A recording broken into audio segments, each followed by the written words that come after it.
తుంగభద్ర జలాశయ భద్రతకు మరో ప్రమాదం పొంచి ఉంది.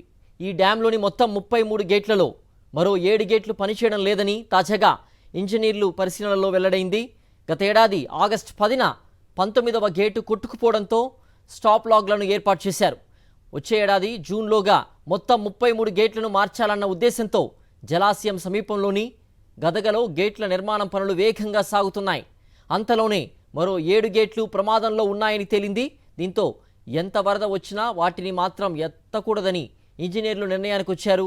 ప్రస్తుతం జలాశయానికి 23,000 క్యూసెక్కుల వరద వచ్చి చేరుతోంది.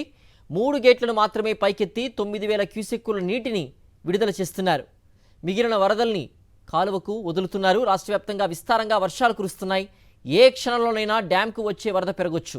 నిరుడు 1,00,000 క్యూసెక్కుల వరద వస్తున్న సమయంలో 19వ గేట్ కొట్టుకుపోయింది. ఇప్పుడు అదే స్థాయిలో వరద వచ్చే అవకాశం ఉంది. ఈ నేపథ్యంలో దెబ్బతిన్న గేట్ల పరిస్థితిపై ఆందోళన నెలకొంది.